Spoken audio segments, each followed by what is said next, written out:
As soon as Emma lay down to sleep, she knew she was in for a rough night. The nightmares had been plaguing her for weeks, but tonight felt different. The images in her dreams were so vivid, so terrifyingly real, that she couldn't shake the feeling that they might actually come true. In her dream, she was walking through a deserted city, the only sound the shuffling of her own footsteps.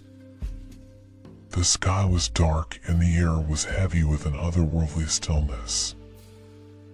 She felt a cold sweat breaking out on her forehead as she heard a faint whisper in her ear. "This is your world now, Emma. Everything you've ever feared is coming true." She tried to wake up, but her eyes wouldn't open. She was trapped in her own mind, and the nightmare was only getting worse.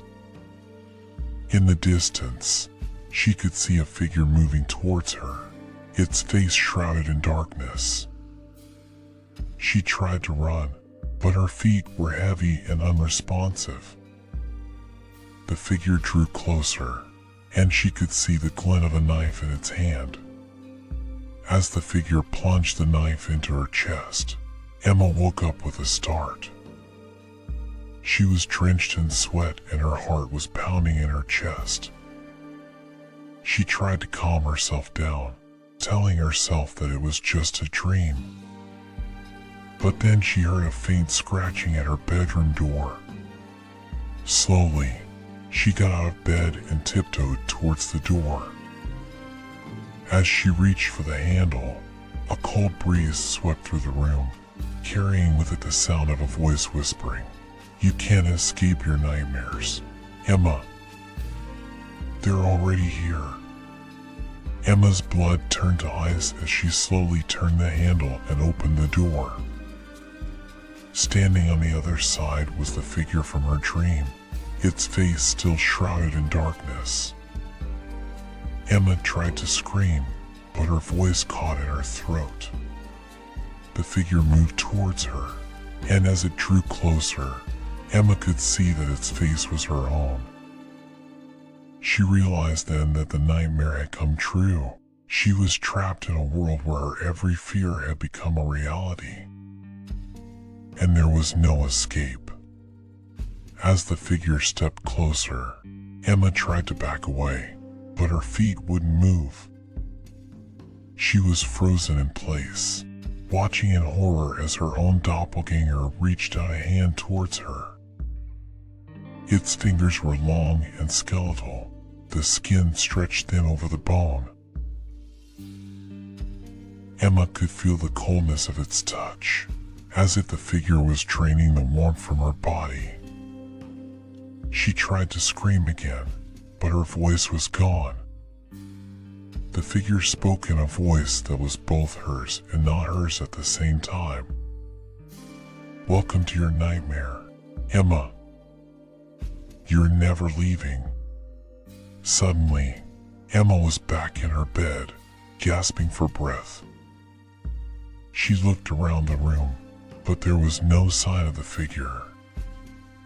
It had been a dream, she told herself. Just a nightmare. But as she lay there, shaking and sweating, she couldn't shake the feeling that the nightmare wasn't over yet. She closed her eyes and tried to relax, but the whispers and scratching at her door continued. Every time she opened her eyes, she could see something moving in the shadows. Emma realized that she was trapped in her own mind, and that the nightmare had only just begun. Her every fear was coming true, and there was no escape. She closed her eyes again, praying for the nightmare to end. But deep down, she knew that it was only going to get worse. As Emma lay there, trapped in her own mind, she could feel the darkness closing in around her. The whispers and scratching at the door grew louder and more persistent, until she felt like she was drowning in a sea of fear. She tried to focus on something, anything, to ground herself. but the only thing she could think of was the figure from her dream, the one with her own face. She wondered what it could mean, and why her own mind was tormenting her in this way. Suddenly, she heard a voice in her head. It was a calm, soothing voice, and it told her to keep her eyes closed and focus on her breath.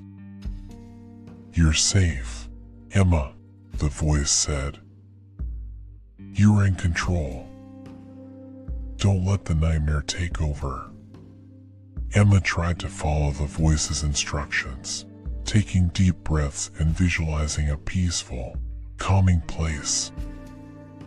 Slowly, the whispers and scratching at the door began to fade away. The darkness receded, and Emma felt like she was waking up from a bad dream. When she finally opened her eyes, she saw that the room was just as it had been before. The figure was gone, and the only sound was the faint hum of the air conditioning. Emma let out a sigh of relief, grateful that the nightmare was finally over.